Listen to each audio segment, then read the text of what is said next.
Hello students, previous video में आपने numericals किए थे, मोलैरिटी का टॉपिक किया था जिसमें हमने एसिड्स को मिक्स किया था और फिर बेसिस को मिक्स किया था। तो देखिए सीधी सी बात ये है, आप किसी सॉल्यूशन को डाइल्यूट करो या मैं ये कहूं कि डिफरेंट सॉल्यूशंस जो कि एक दूसरे के साथ रिएक्ट नहीं कर रहे हैं उनको मिक्स करो तो वॉल्यूम बढ़ेगी सॉल्यूशन की, और अगर सॉल्यूशन की वॉल्यूम बढ़ेगी तो कंसंट्रेशन डिक्रीज करेगी।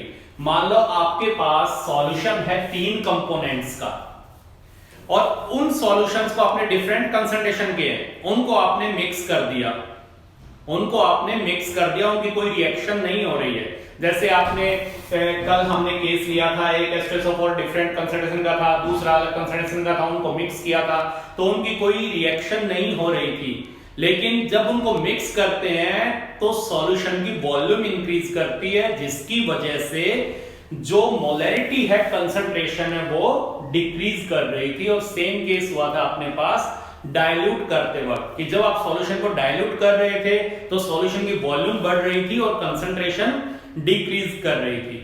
आज हम ऐसा केस लेके चलेंगे जिसमें दो डिफरेंट सब्सटेंस के सॉल्यूशन को मिक्स करेंगे तो उनकी केमिकल रिएक्शन होगी, तो उस केस में मोलैरिटी कैसे निकालेंगे। तो देखिए, नोट करिए एक numerical, calculate the molarity of A solution obtained by mixing 0.2 molar 100 ml H2SO4 with 100 ml 0.2 molar sodium hydroxide solution. अब की बार क्या है, आपके पास दो सॉल्यूशन है, ये यहां पर मैं नोट करता हूं, आपके पास दो सॉल्यूशन है। ये सॉल्यूशन हमने यहां पर लिया H2SO4 का और ये सॉल्यूशन आपने लिया सोडियम हाइड्रोक्साइड का, यानी एक एसिड है और एक बेस है। ये जो सॉल्यूशन लिया है इसकी मोलैरिटी है 0.2 मोलर और वॉल्यूम है 100 मिलीलीटर। सोडियम हाइड्रोक्साइड के सॉल्यूशन की मोलैरिटी है 0.2 मोलर और इसकी वॉल्यूम आपने ली है 100 मिलीलीटर। दोनों सॉल्यूशन को आपने मिक्स कर दिया। मिक्स करने के बाद मोलैरिटी क्या होगी? What is the molarity of solution obtained by mixing 100 ml 0.2 molar H2SO4 with 100 ml 0.2 molar sodium hydroxide. अब देखिए, जब H2SO4 सॉल्यूशन और सोडियम हाइड्रोक्साइड सॉल्यूशन को हम मिक्स करेंगे तो उनकी रिएक्शन होगी, क्योंकि एक एसिड है एक बेस है, तो कौन सी रिएक्शन होगी? यस, न्यूट्रलाइजेशन रिएक्शन होगी। अब देखिए, इनकी रिएक्शन होगी तो क्या होगा? इनके अगर रिएक्शन होगी तो क्या होगा? H2SO4 प्लस सोडियम हाइड्रोक्साइड क्या बनाएंगे? ये बनाएंगे sodium sulphate Na2SO4 plus H2O। Balance करो, 2 ये लो और 2 ये लो, बैलेंस हो गई। अब एक बहुत ही इंपॉर्टेंट चीज मैं आपको बताने जा रहा हूं, इसको फीड कर लें अच्छे से। एक रिएक्टेंट के कितने नंबर ऑफ मोल्स दूसरे रिएक्टेंट के कितने नंबर ऑफ मोल्स से रिएक्ट करेंगे? एक रिएक्टेंट के कितने नंबर ऑफ मोल्स या मिलीमोल्स आप कह सकते हैं दूसरे रिएक्टेंट के कितने मोल्स या मिलीमोल से रिएक्ट करेंगे, इसका पता केवल और केवल हमें बैलेंस्ड केमिकल इक्वेशन से लग सकता है। अब अगर यहां पर मैं ये कहूं कि जब हम सल्फ्यूरिक एसिड और सोडियम हाइड्रोक्साइड को मिक्स कर रहे हैं तो किसके कितने नंबर ऑफ मोल्स किसके कितने के साथ रिएक्ट करेंगे, या मैं ये कहूं कि हमें कैसे पता चले कि H2SO4 के कितने नंबर ऑफ मोल्स NaOH के कितने नंबर ऑफ मोल्स से रिएक्ट करेंगे, या NaOH के कितने नंबर ऑफ मोल्स H2SO4 के कितने नंबर ऑफ मोल्स से रिएक्ट करेंगे। तो ये केवल और केवल हमें किससे पता चल सकता है? इन दोनों की बैलेंस्ड केमिकल इक्वेशन से पता चल सकता है। देखिए, ये इक्वेशन हम देख रहे हैं, बैलेंस्ड केमिकल इक्वेशन है।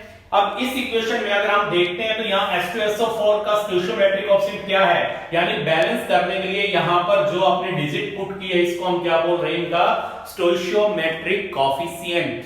तो यहाँ पर H2SO4 का स्टोइचियोमेट्रिक कोएफिशिएंट क्या है? आगे कुछ भी नहीं है तो इसका मतलब 1 है। इसका कितना है? 2। इसका कितना है? 1। इसका कितना है? 2। तो इसका क्या मतलब है? इसका मतलब है कि 1 मोल H2SO4 reacts with 2 mole of sodium hydroxide to form 1 mole of sodium sulfate and 2 mole of water। अब देखिए, हम ऐसे किसी भी दो रिएक्टेंट्स को देख के नहीं बता सकते कि ये रिएक्ट करेंगे तो इसके कितने नंबर ऑफ मोल्स दूसरे के कितने नंबर ऑफ मोल्स के साथ रिएक्ट करेंगे। तो दिमाग में फीड कर ले, how many number of moles of one reactant can react with how many number of moles of other reactant can be estimated only with the help of balanced chemical equation. एक reactant के number of moles या millimoles दूसरे के कितने number of moles या millimoles से react करेंगे, इसका पता केवल हमें बैलेंस केमिकल इक्वेशन से लग सकता है। जैसे यहां पर H2SO4 और NaOH ने रिएक्ट किया तो हमने इनकी बैलेंस केमिकल इक्वेशन लिखी और हमें पता चला कि H2SO4 का एक मोल इसके 2 मोल के साथ रिएक्ट कर रहा है। या मैं ये कह दूं कि 1 मिलीमोल H2SO4 का सोडियम हाइड्रोक्साइड के 2 मिलीमोल से रिएक्ट कर रहा है और सोडियम सल्फेट का 1 मिलीमोल बना रहा है और वाटर के 2 मिलीमोल बना रहा है। क्लियर? अब ये जो सॉल्यूशन आपके पास है H2SO4 का 100 ml 0.2 मोलर, इसमें हम देखते हैं, इससे हमें क्या पता चलता है, इसमें हम निकालते हैं number of millimoles of H2SO4। तो देखिए, number of millimoles of H2SO4 कितने हो जाएंगे? नंबर ऑफ मिलीमोल्स किसके इक्वल होते हैं? आपको पता है number of millimoles is equal to molarity into volume in millilitre. Molarity कितनी है? 0.2 इनटू वॉल्यूम कितनी है? 100 ml। कितना आ गया? 20। You are having 20 millimoles of H2SO4। अब इसमें आप निकालें number of millimoles of sodium hydroxide. Sodium hydroxide के नंबर ऑफ मिलीमोल्स कितने हैं? मोलैरिटी कितनी है सोडियम हाइड्रोक्साइड की? 0.2 और वॉल्यूम कितनी है? 100 मिलीलीटर। तो कितने आ गए? 20 मिलीमोल्स आपके पास H2SO4 के हैं और 20 किसके हैं? सोडियम हाइड्रोक्साइड के। लेकिन हमें बैलेंस केमिकल इक्वेशन से क्या पता चलता है कि अगर H2SO4 का 1 मिलीमोल है, आप ये भी कह सकते हैं यहां पर 1 मोल और यू कैन से 1 मिलीमोल, कितने के साथ रिएक्ट करेगा? 2 मिलीमोल के साथ। कितने बनाएगा? 1 मिलीमोल और इसके 2 मिलीमोल, ये भी कह सकते हैं हम। तो बैलेंस केमिकल इक्वेशन से हमें पता है कि अगर 1 मिलीमोल H2SO4 है तो वो NaOH के कितने मिलीमोल से रिएक्ट कर रहा है? 2 से। और यहां पर जब इन सॉल्यूशंस को हम मिक्स करेंगे तो हमारे पास सल्फ्यूरिक एसिड के मिलीमोल्स कितने हैं? 20 और सोडियम हाइड्रोक्साइड के कितने हैं? 20।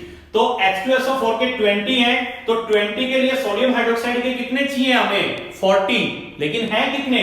20। तो हम ये कह सकते हैं कि जब इन दोनों सॉल्यूशन को हम मिक्स करेंगे तो जो सोडियम हाइड्रोक्साइड है उसके 20 मिलीमोल्स H2SO4 के 10 मिलीमोल से रिएक्ट कर जाएंगे, यानी सोडियम हाइड्रोक्साइड कंप्लीटली न्यूट्रलाइज्ड हो जाएगा। सोडियम हाइड्रोक्साइड जितना भी है यहां पर वो सारा H2SO4 से रिएक्ट कर जाएगा, लेकिन H2SO4 रिएक्शन के बावजूद बच जाएगा। क्यों बच जाएगा? देख रहे हैं यहां पर कि जो नंबर ऑफ मिलीमोल्स हैं वो H2SO4 के कितने? 20, सोडियम हाइड्रोक्साइड के कितने? 20। और अगर हम बैलेंस केमिकल इक्वेशन में देखें तो अगर आपके पास 20 मिलीमोल्स सोडियम हाइड्रोक्साइड के हैं तो H2SO4 के कितने मिलीमोल्स 20 मिलीमोल्स सोडियम हाइड्रोक्साइड को कंप्लीटली न्यूट्रलाइज कर देंगे? 10। क्योंकि हमें पता है इसके 2 मिलीमोल्स को कितने न्यूट्रलाइज करने हैं? 1 और इसके हैं कितने? 20। तो इसके कितने लगेंगे? 10। तो मैं यहां पर एक चीज ये कह सकता हूं कि जब हम इन दोनों सॉल्यूशन को मिक्स करेंगे तो सोडियम हाइड्रोक्साइड तो खत्म ही हो गया। सोडियम हाइड्रोक्साइड तो सारा रिएक्ट कर गया H2SO4 के साथ, लेकिन H2SO4 रह गया। तो इस रिएक्शन में देखिए जो रिएक्टेंट कंप्लीटली रिएक्ट कर जाएगा उसको मैं कहूंगा लिमिटिंग रिएजेंट, और जो रिएक्शन के बाद रह जाएगा रिएक्टेंट उसको मैं कहूंगा एक्सेस रिएजेंट। तो यहां पर लिमिटिंग रिएजेंट क्या है? सोडियम हाइड्रोक्साइड, क्योंकि ये कंप्लीटली रिएक्ट कर गया, और एक्सेस रिएजेंट क्या है? H2SO4, क्योंकि रिएक्शन के बाद बच गया। तो अब यहां पर मैं ये कह सकता हूं कि जब इन दोनों को मिक्स किया तो सोडियम हाइड्रोक्साइड के 20 मिलीमोल्स कंप्लीटली रिएक्ट कर गए H2SO4 के 10 मिलीमोल्स के साथ। तो H2SO4 के 10 मिलीमोल्स कहां गए, बच गए सॉल्यूशन में, क्योंकि और सोडियम हाइड्रोक्साइड नहीं है जो उनके साथ रिएक्ट कर सके। तो यहां पर ये लिखते हम number of millimoles of H2SO4 left after neutralisation, left after neutralisation के बाद कितने बच गए, 10। कैसे बचे 10? देखिए बैलेंस केमिकल इक्वेशन हमें बता रही है कि अगर आपके पास 2 मिलीमोल है सोडियम हाइड्रोक्साइड के, तो H2SO4 का 1 मिलीमोल रिएक्ट करेगा। और इस सॉल्यूशन में हमारे पास सोडियम हाइड्रोक्साइड के मिलीमोल कितने हैं, 20। तो सोडियम हाइड्रोक्साइड के 20 मिलीमोल के साथ H2SO4 के कितने रिएक्ट करेंगे, 10। और H2SO4 के हैं कितने, 20 है। इन 20 में से 10 रिएक्ट कर जाएंगे तो कितने रह जाएंगे, इसके 10 रह जाएंगे, इसके 10 रह जाएंगे। तो जो 20 थे H2SO4 के, उसमें से 10 मिलीमोल्स H2SO4 के सोडियम हाइड्रोक्साइड के 20 के साथ रिएक्ट कर गए। तो हमारे पास सोडियम हाइड्रोक्साइड के मिलीमोल कुछ भी नहीं बचे, सारे रिएक्ट कर गए। और क्योंकि H2SO4 के 20 है सॉल्यूशन में, 10 रिएक्ट कर गए तो कितने बच गए, 10। तो number of millimoles of H2SO4 left after neutralisation is equal to 10। और यहां पर अब मैं लिखूं volume of solution after mixing, दोनों सॉल्यूशन को आपने मिक्स किया तो उस दौरान टोटल वॉल्यूम कितनी होगी, 100 यहां से आई, 100 यहां से आई, तो कितनी हो गई, 100 plus 100 is equal to 200 millilitre. तो अब यहां पर अगर मैं मोलैरिटी निकालूं, जो आपके पास इस बीकर में सॉल्यूशन आएगा उसकी मोलैरिटी क्या होगी, तो मोलैरिटी इज इक्वल टू क्या होती है, नंबर ऑफ मिलीमोल्स। तो मिलीमोल्स किसके बचे हैं, H2SO4 के, कितने बचे हैं, 10, divide by volume of solution, किसमें, मिलीलीटर में, कितनी है, 200। तो ये क्या आ गई आपके पास 1/20 मोलर सॉल्यूशन आ जाएगा। ये मोलैरिटी आपके पास आ गई सॉल्यूशन की, दोनों को मिक्स करने के बाद। और ये किसके रिस्पेक्ट में आई है, this is with respect to H2SO4, with respect to H2SO4 ये आ जाएगी आपके पास। और इसको मैं ये भी कह सकता हूं, सॉल्व करें तो 0.05 m ये आ गई आपके पास 0.05 m।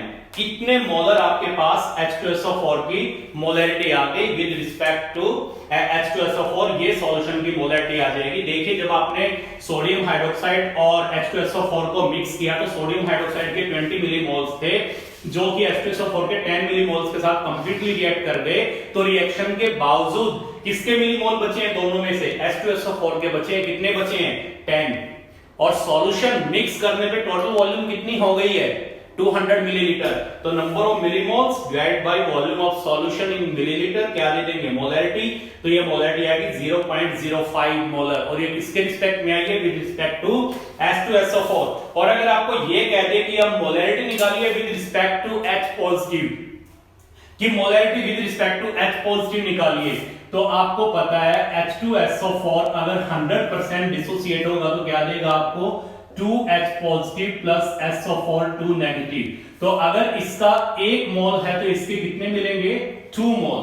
तो यानी यहां पर 0.05 मोल अगर H2SO4 के हैं तो H पॉजिटिव के कितने मिल जाएंगे, ये हो जाएंगे 0.05 इंटू 2 मोलर। ये क्या आ गई, with respect to H positive, ये मोलैरिटी आ गई with respect to H positive ion.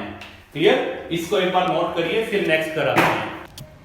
अब देखिए इसी में एक केस और लेकर के चलते हैं, लास्ट वाला स्टेप समझ में आ गया ना। अगर with respect to H positive पूछे आपसे तो आपको ये पता है कि H2SO4 का 1 मोल है तो डिसोसिएट हो गया H पॉजिटिव के कितने देगा, 2 मोल, या 1 मिलीमोल है किसके, 2 मिलीमोल देगा डिसोसिएट हो गए। तो यहां पर आपके पास जो मोलैरिटी आ गई 0.05 मोल पर लीटर, तो यहां पर H पॉजिटिव के कितने हो जाएंगे, 0.05 into 2 मोल पर लीटर, ये आ जाएगा with respect to H positive. अब देखिए इसी न्यूमेरिकल में अगर आपको ये कह दे यहां पर कि इस केस में अब की बात आपके पास जो सोडियम हाइड्रोक्साइड है वो है 0.5 मोलर, न्यूमेरिकल वही है।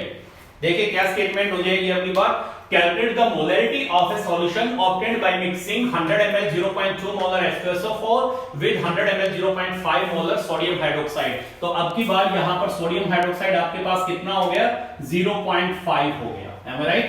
अगर सोडियम हाइड्रोक्साइड आपके पास 0.5 हो गया तो यहां पर number of millimoles of H2SO4 तो इतने ही रहे 20, और ये कितने हो गए अब की बार आपके पास, क्योंकि ये आपने 0.5 लिया है तो ये आपके पास अब की बार हो गए 50, अब की बार ये 50 हो गए। तो ध्यान से रिएक्शन देखिए क्या होगा अब की बार।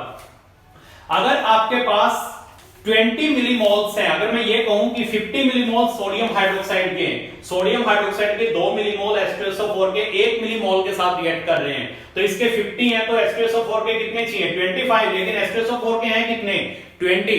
तो इस न्यूमेरिकल में क्या हुआ, कुछ नहीं हुआ। पहले वाले न्यूमेरिकल में लिमिटिंग रिएजेंट सोडियम हाइड्रोक्साइड था और एक्सेस रिएजेंट कौन था, सल्फ्यूरिक एसिड। देखिए लिमिटिंग रिएजेंट क्या है, दो रिएक्टेंट की आप रिएक्शन करवा रहे हैं, रिएक्शन के बावजूद जो कंप्लीटली कंज्यूम हो जाए रिएक्शन में वो लिमिटिंग, और जो रह जाए रिएक्शन के बावजूद वो एक्सेस। तो इस केस में क्या होगा, पहले वाले से उल्टा हो गया है। अब की बार क्या होगा, H2SO4 कंप्लीटली कंज्यूम हो जाएगा और सोडियम हाइड्रोक्साइड H2SO4 के साथ रिएक्शन करने के बावजूद भी रह जाएगा, क्योंकि अब की बार आप देख रहे हैं H2SO4 के मिलीमोल्स कितने हैं 20।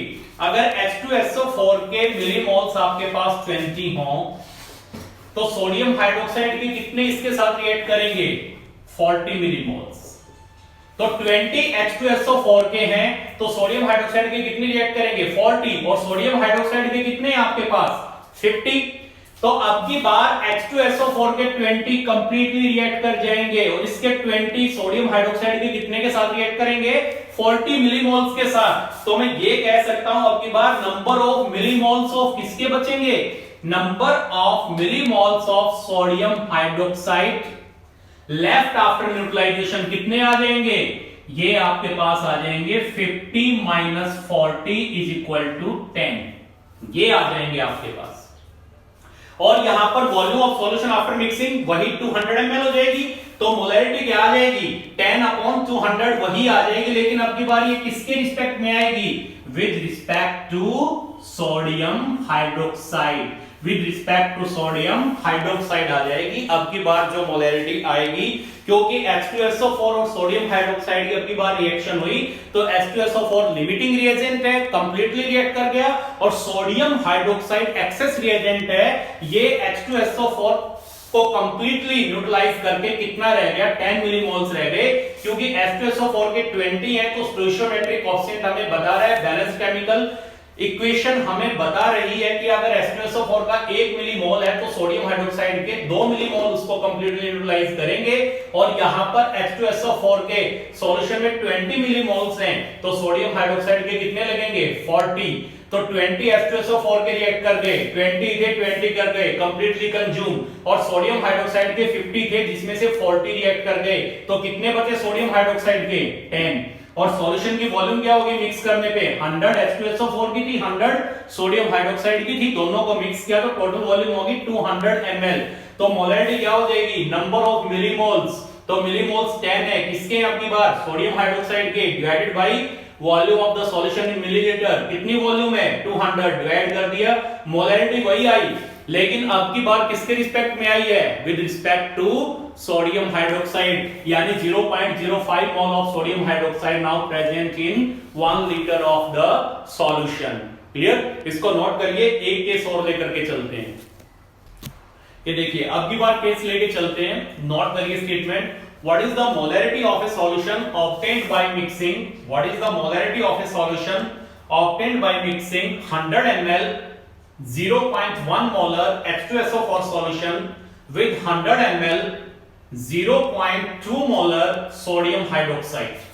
अब की बार H2SO4 जो दिया उसकी मोलैरिटी कितनी है 0.1 मोलर दे दिया, और सॉल्यूशन की वॉल्यूम H2SO4 की 100 ml ही है, सोडियम हाइड्रोक्साइड कितना दिया है 0.2 मोलर, और कितना दिया है 100 ml, दोनों को मिक्स कर दिया।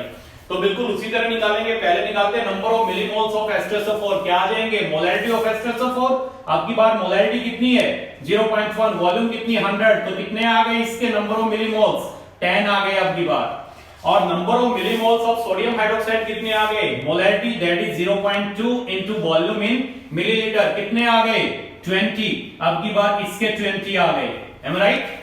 तो अब देखिए आपके पास H2SO4 के 10 है और सोडियम हाइड्रोक्साइड के 20 हैं, तो अगर H2SO4 के 10 हैं तो सोडियम हाइड्रोक्साइड के कितने मिलीमोल्स के साथ रिएक्ट करेंगे?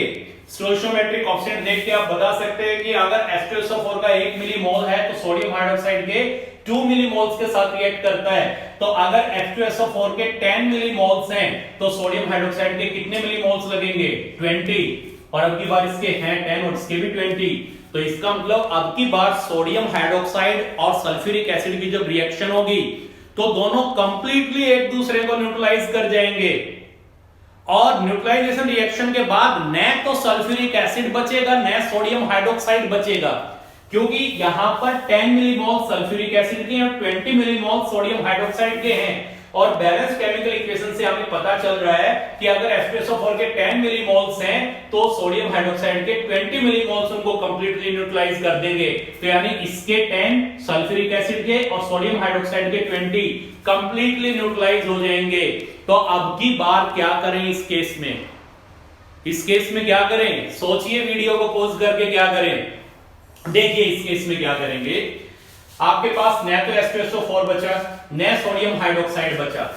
तो अब की बार हम मोलैरिटी निकाल देंगे विद रिस्पेक्ट टू सॉल्ट। और सॉल्ट क्या बना है? Sodium sulphate. इसके रिस्पेक्ट में हम मोलैरिटी निकाल देंगे अब की बार। तो देखिए, अगर आपके पास 1 मिलीमोल H2SO4 का रिएक्ट करता है तो इसका कितना बनता है? 1। और यहां पर H2SO4 के कितने मिलीमोल रिएक्ट किए हैं? 10। तो इसके कितने बनेंगे? 10 बनेंगे सोडियम सल्फेट के। चाहे ये कह दो आप कि अगर सोडियम हाइड्रोक्साइड के 2 मिलीमोल्स रिएक्ट करते हैं तो सोडियम सल्फेट का 1 बनता है। और यहां पर सोडियम हाइड्रोक्साइड के 20 मिलीमोल्स ने रिएक्ट किया है तो सोडियम सल्फेट के कितने बनेंगे? 10। तो अब की बार मैं ये कह सकता हूं नंबर ऑफ मिलीमोल्स ऑफ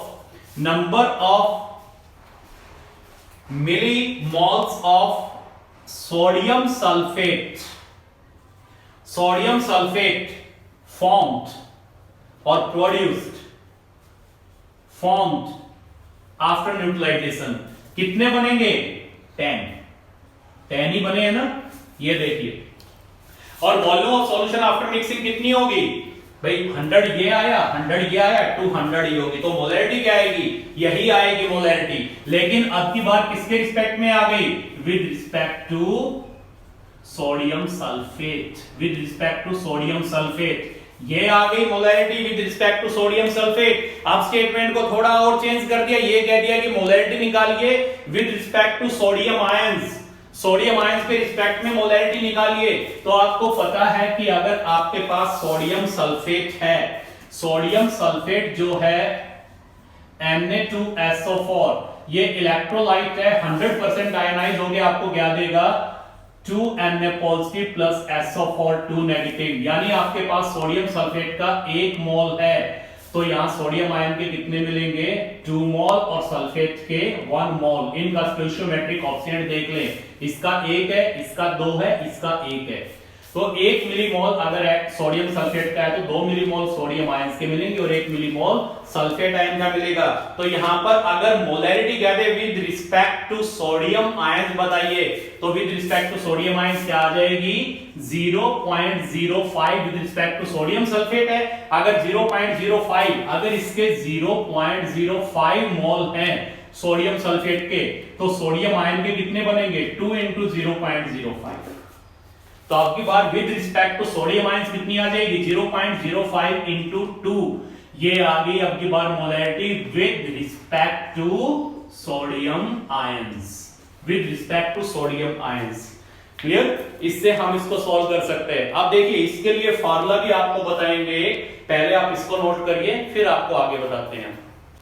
तो देखिए इससे हमें क्या पता चला, अभी आपको बताया, बहुत इंपॉर्टेंट बात है कि जब दो रिएक्टेंट रिएक्ट करते हैं एक दूसरे के साथ तो एक रिएक्टेंट के कितने नंबर ऑफ मोल्स दूसरे के कितने से रिएक्ट करेंगे इसका पता केवल और केवल हमें बैलेंस केमिकल इक्वेशन से लग सकता है। जिसका मतलब क्या हुआ कि दो रिएक्टेंट जब रिएक्ट करेंगे तो उनके नंबर ऑफ मोल्स इक्वल हो भी सकते हैं और नहीं भी। एक सिंपल सी आप एक इक्वेशन लीजिए, देखिए मैंने एक रिएक्शन लिखी है false. A reactant A react with reactant B and it gives product X plus Y. And suppose their stoichiometric coefficient यहां मैंने लिखे हैं A, B, X Y।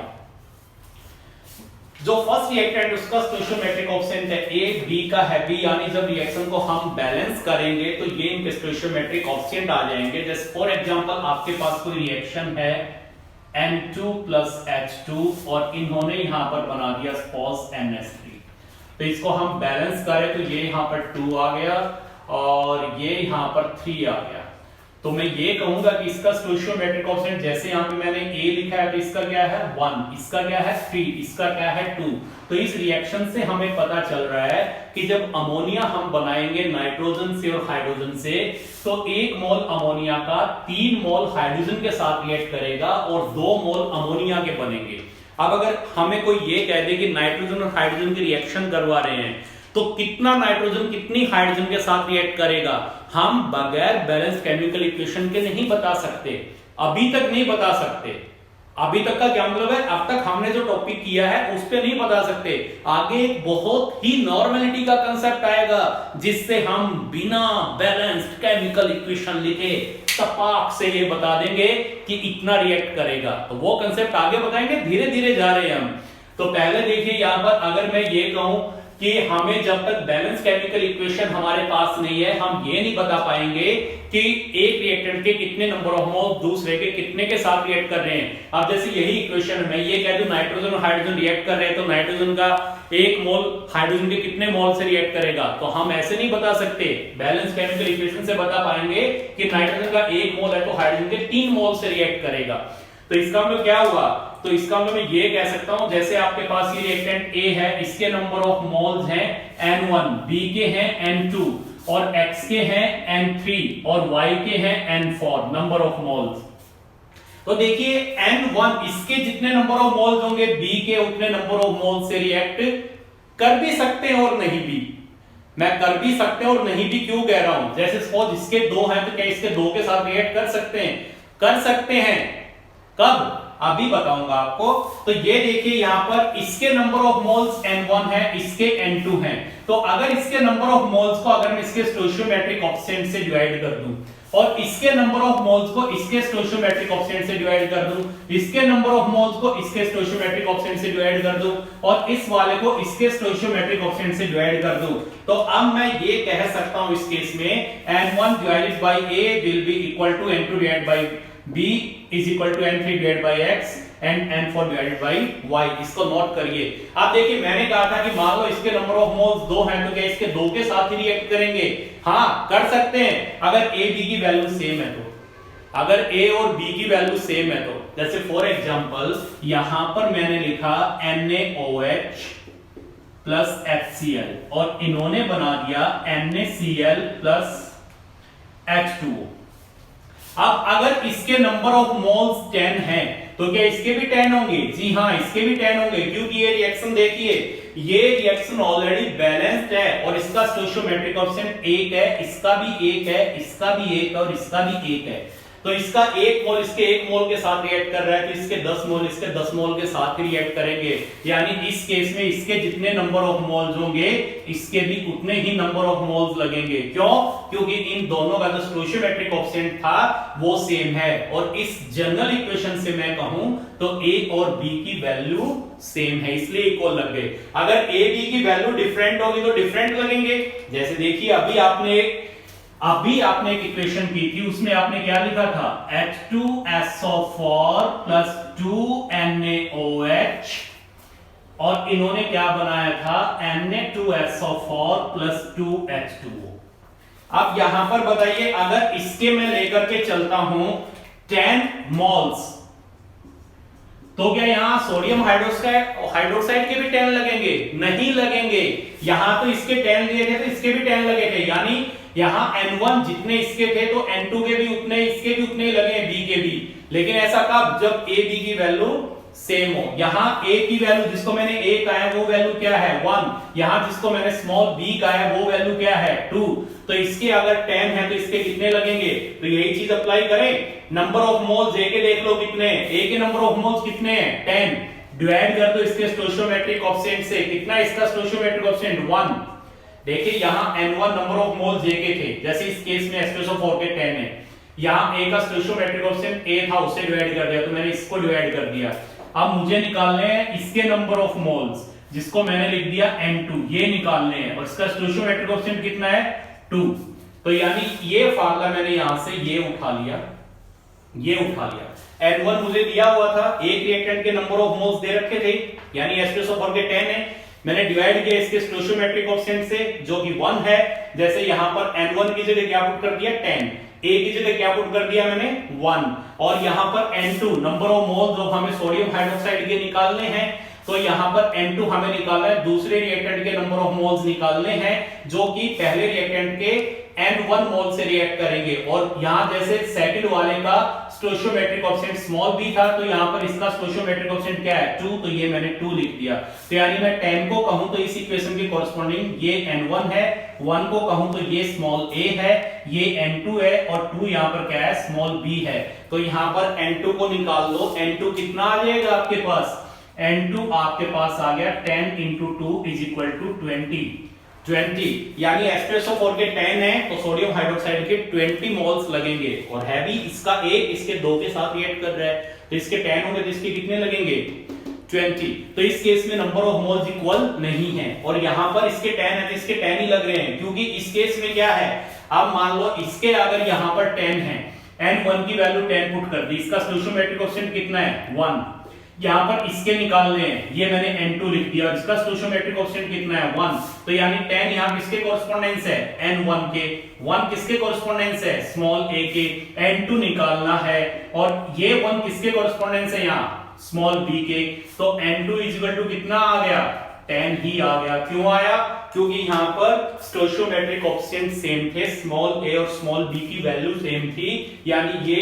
स्टोइचियोमेट्रिक coefficient same थे।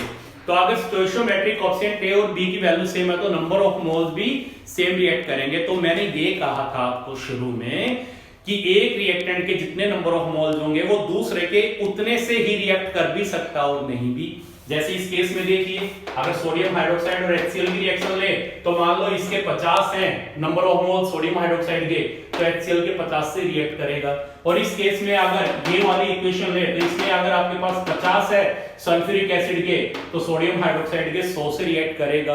तो नंबर ऑफ मोल्स दो रिएक्टेंट के इक्वल भी हो सकते हैं रिएक्ट करते वक्त और नहीं भी। तो सीधी सी बात, इसका पता किससे चलेगा, बैलेंस केमिकल इक्वेशन से पता चलेगा हमें कि एक रिएक्टेंट के कितने नंबर ऑफ मोल्स दूसरे के कितने नंबर ऑफ मोल से रिएक्ट करते हैं। और जब दो रिएक्टेंट मोलैरिटी की फॉर्म में रिएक्ट करते हैं तो ये देखिए, हम ये फार्मूला भी अप्लाई करते हैं, वैसे ऑलरेडी बता चुका हूं, M1V1 divided by A1 is equal to M2V2 divided by B2। ये ले लिया मैंने यहां पर, ये ले लिया, या बुक में जो आपके लिखा होता है जनरली, यहां A1 और B2 की जगह आपकी बुक वाले जनरली लिख देते हैं N1 और N2। तो देखिए यहां पर क्या है, जब दो रिएक्टेंट मोलैरिटी की फॉर्म में रिएक्ट करेंगे तो ये वाला फार्मूला हमारे पास हो जाएगा M1V1 क्या है, molarity of first reactant, volume of first reactant, and N1 क्या है, stoichiometric coefficient of first reactant.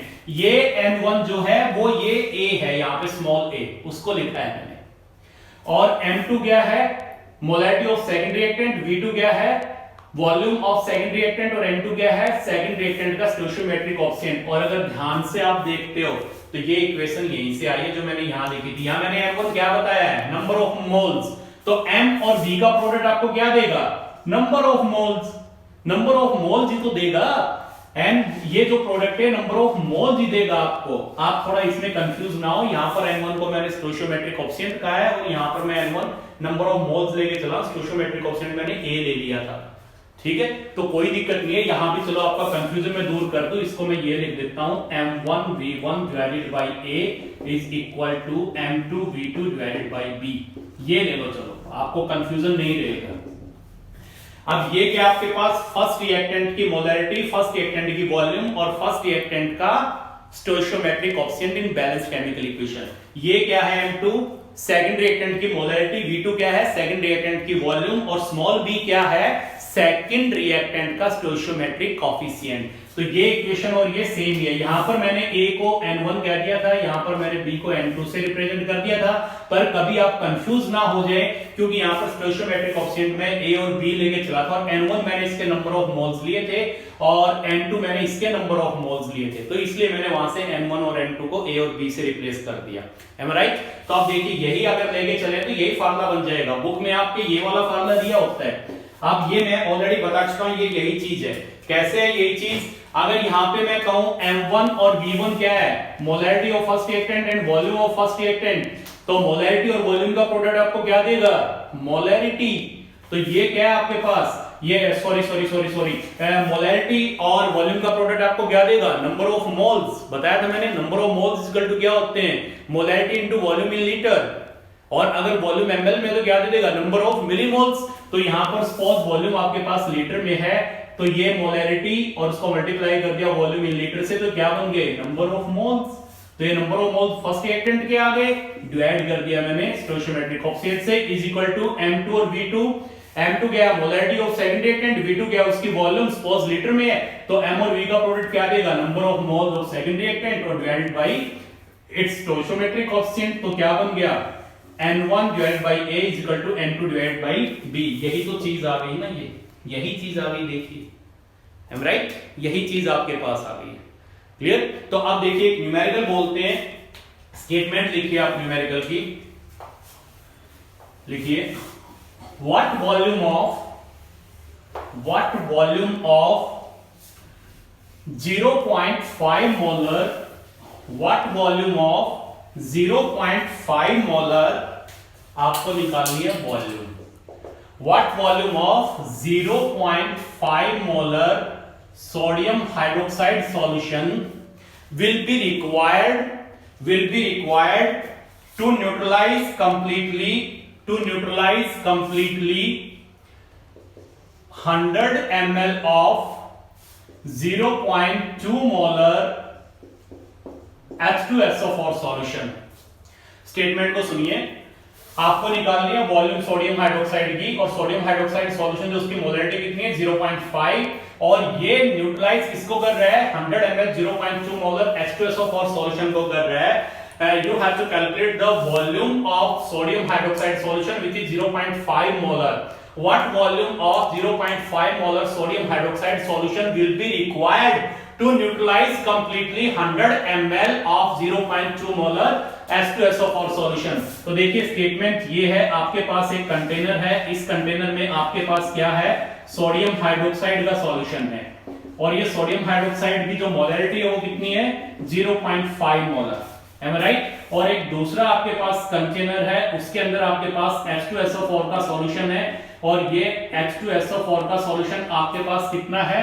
ये 100 ml है, और इसकी मोलैरिटी है 0.2 मोलर। Am right? तो स्टेटमेंट क्या कह रही है आपको?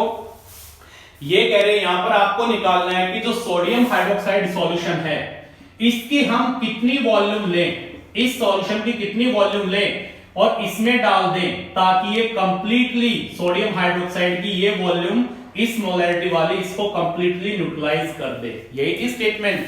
तो ये स्टेटमेंट देखिए क्या आएगी इसकी। तो देखिए इसको हम सॉल्व करते हैं, पहले इसको कंप्लीट को समझाते हैं बड़े तरीके से, फिर फार्मूला पुट करके हम तपाक से निकाल सकते हैं। देखिए क्या है यहाँ पर, अब आपको पता है रिएक्शन किसकी है? सोडियम हाइड्रोक्साइड और H2SO4 की है। तो रिएक्शन लिखिए क्या हो जाएगी? H2SO4 plus 2NaOH। After reaction ये क्या बनाएगा? Sodium sulphate plus 2H2। अब आपको ये पता है कि अगर इसका 1 मिलीमोल आपके पास है, तो इसके 2 मिलीमोल के साथ रिएक्ट कर रहा है ये। Am I right? Am I right? अब ये देखिए आपके पास जो सल्फ्यूरिक एसिड है उसके मिलीमोल्स कितने हैं? यहां पर अगर हम देखते हैं तो सल्फ्यूरिक एसिड के मिलीमोल कितने हैं? मिलीमोल्स हम कैसे निकालेंगे? Molarity into volume in ml। तो number of millimoles of sulphuric acid कितने हैं? 0.2 इनटू 100, यानी कितने आ गए आपके पास? 20 आपके पास है H2SO4 के। Am I right? अगर H2SO4 के आपके पास 20 मिलीमोल्स हैं और आप इनको कंप्लीटली न्यूट्रलाइज करना चाहते हैं सोडियम हाइड्रोक्साइड से, तो ये बताइए सोडियम हाइड्रोक्साइड के कितने मिलीमोल लगेंगे? बैलेंस केमिकल इक्वेशन से हमें पता है कि H2SO4 का 1 मिलीमोल है तो इसके कितने लग रहे हैं 2 मिलीमोल्स। तो इसके अगर 20 मिलीमोल्स हैं, 20 कैसे, क्योंकि सॉल्यूशन 100 ml है ये H2SO4 का और इसकी मोलैरिटी 0.2 है और हमें पता है number of millimoles is equal to molarity into volume in ml। हम यहाँ पे मोल भी निकाल सकते थे, मिलीमोल इसलिए निकाल लिया क्योंकि वॉल्यूम मिलीलीटर में दे रखी है।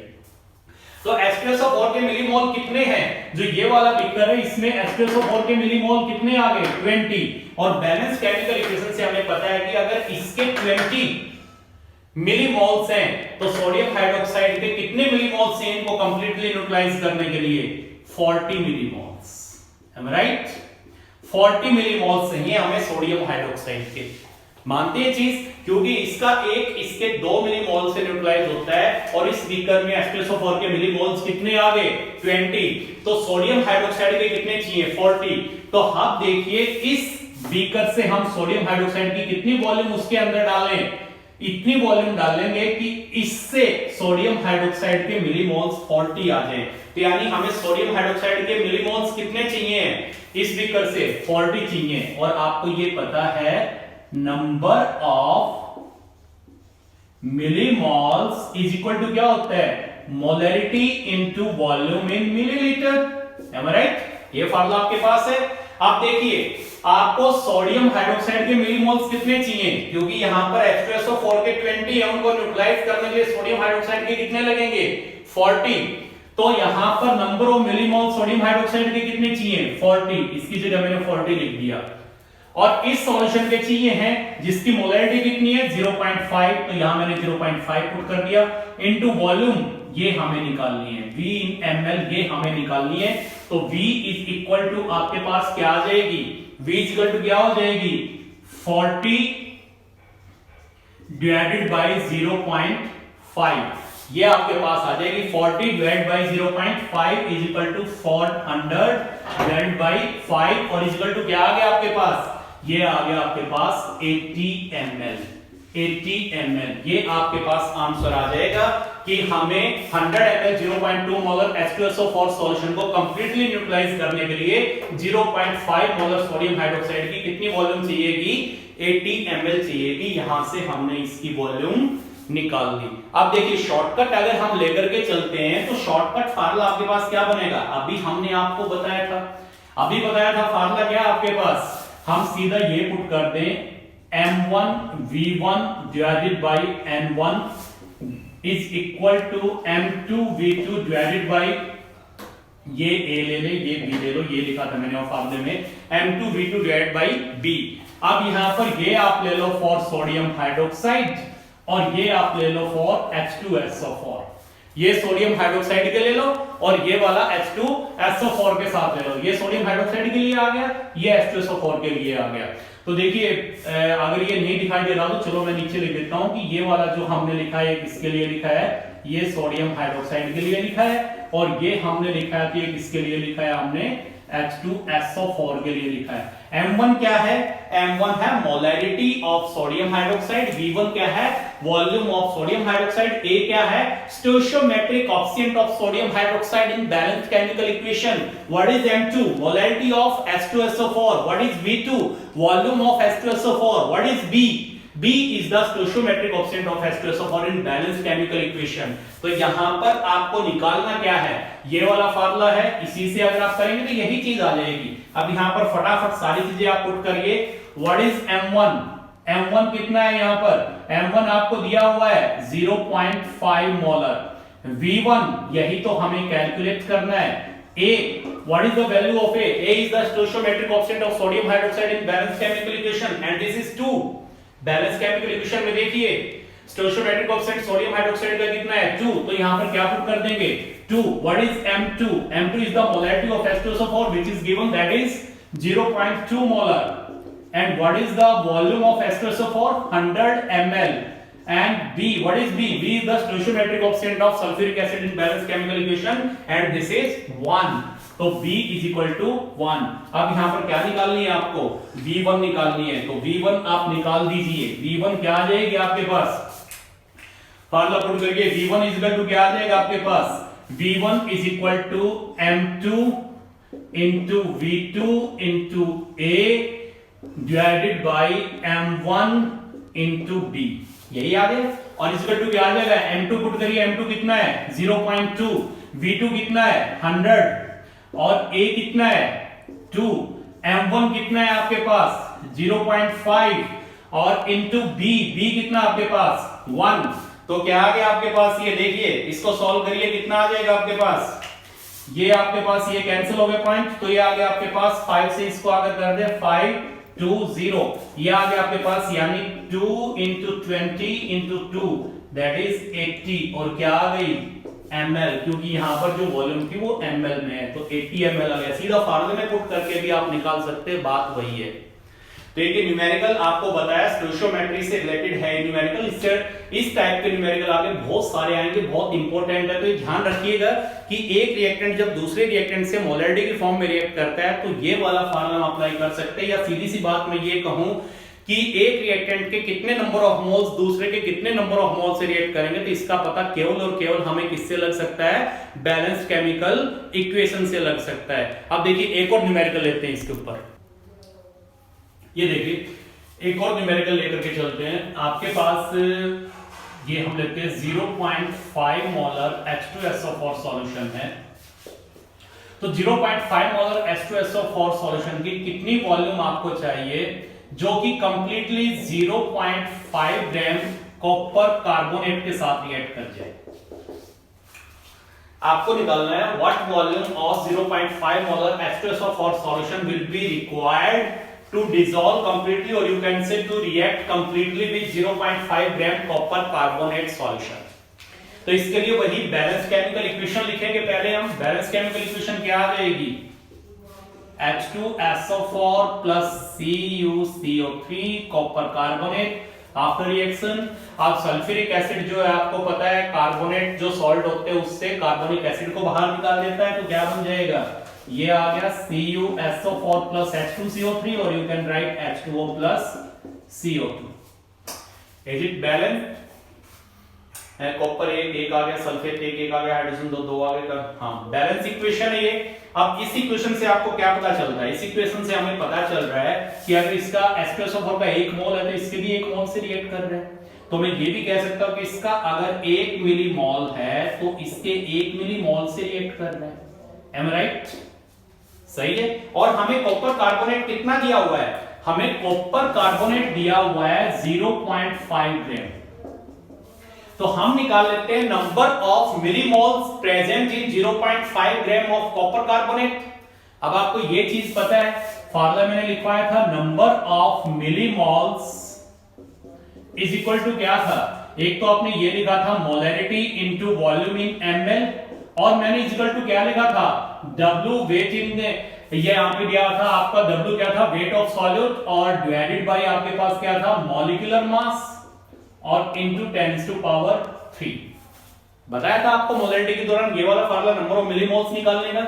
तो नंबर ऑफ मोल्स किसके इक्वल होते हैं, आप ये कह लो नंबर ऑफ मोल्स किसके इक्वल होते हैं, weight in gram divided by molecular mass, और ये नंबर ऑफ मोल्स है, इसको मैंने मल्टीप्लाई कर दिया 1000 से, तो क्या बन गए नंबर ऑफ मिलीमोल्स। तो यहां पर कितना दिया हुआ है, वेट इन ग्राम कितना है, तो नंबर ऑफ मिलीमोल्स निकालने हैं। नंबर ऑफ मिलीमोल्स किसके इक्वल हो जाएंगे, number of millimoles is equal to W weight in gram कितना है 0.5 divided by molecular mass. Copper carbonate का मॉलिक्यूलर मास निकालिए, कॉपर का कितना होता है एटॉमिक मास 63.5 प्लस कार्बन का कितना आ गया 12 प्लस ऑक्सीजन का 1 का 16 होता है, 3 यहां पर दिए हुए हैं, तो 16 इंटू 3 कितना आ गया 48, और ये कितना आ गया आपके पास 100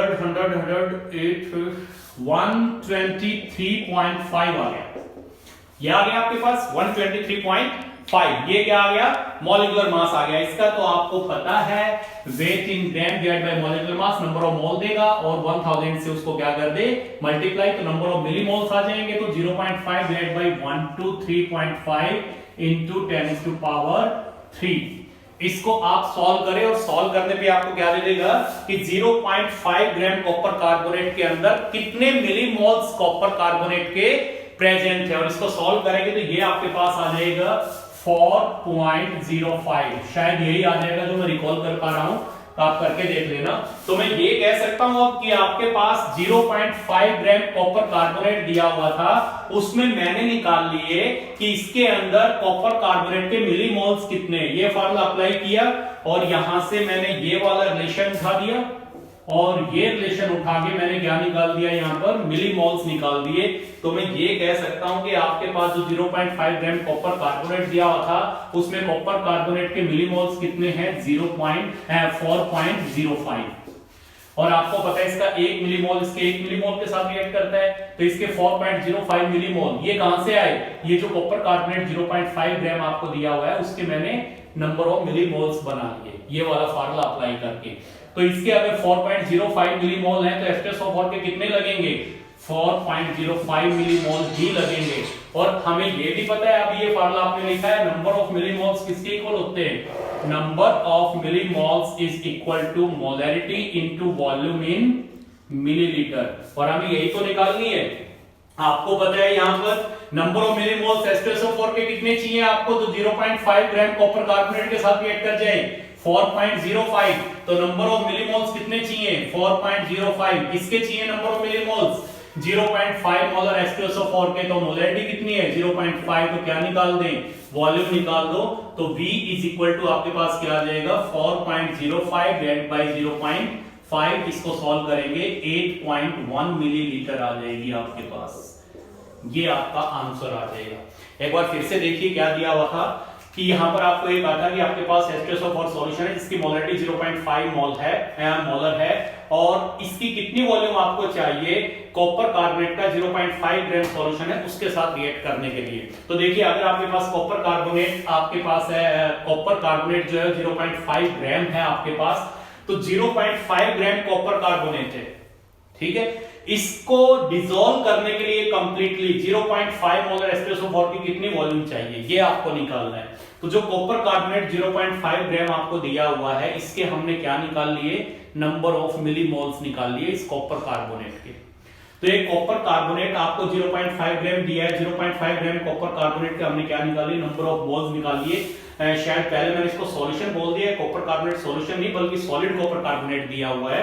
तो कॉपर कार्बोनेट 0.5 ग्राम आपको दिया हुआ है, इसके नंबर ऑफ मिलीमोल्स कितने आ गए, ये फार्मूला मैंने अप्लाई किया। नंबर ऑफ मोल्स कैसे निकालते हैं, wait given weight in gram कितना दिया हुआ है 0.5 डिवाइड बाय मॉलिक्यूलर मास कितना है 123.5, तो 0.5 डिवाइड बाय 123.5 मैंने कर दिया तो नंबर ऑफ मोल्स आ गए, 1000 से मल्टीप्लाई कर दिया तो नंबर ऑफ मिलीमोल्स आ गए कितने, नंबर ऑफ मिलीमोल्स आ गए 4.05। तो यहां पर मैंने 0.5 ग्राम कॉपर कार्बोनेट में कॉपर कार्बोनेट के मिलीमोल्स निकाल लिए और वो आ गए 4.05। अब हमें बैलेंस केमिकल इक्वेशन से पता है कि अगर कॉपर कार्बोनेट का 1 मिलीमोल है तो उसको डिसॉल्व करने के लिए H2SO4 के कितने मिलीमोल चाहिए, 1 मिलीमोल चाहिए। तो यहां पर मिलीमोल्स कितने हैं कॉपर कार्बोनेट के 4.05, तो H2SO4 के भी कितने लगेंगे 4.05, और 4.05 मिलीमोल्स जो हमें H2SO4 के चाहिए उस सॉल्यूशन की मोलैरिटी कितनी है 0.5, तो ये वाला फार्मूला अप्लाई कर दो, number of millimoles is equal to molarity into volume in ml। तो आपका H2SO4 के मिलीमोल कितने चाहिए 4.05 और मोलैरिटी कितनी है H2SO4 की 0.5, तो क्या निकाल दे V निकाल दे, इसको सॉल्व करके निकाल देंगे कितना आ जाएगा 8.1 मिलीलीटर। फिर रेस्ट जो आपका रह गया मोलैरिटी से रिलेटेड ये नेक्स्ट वीडियो में लेके चलेंगे।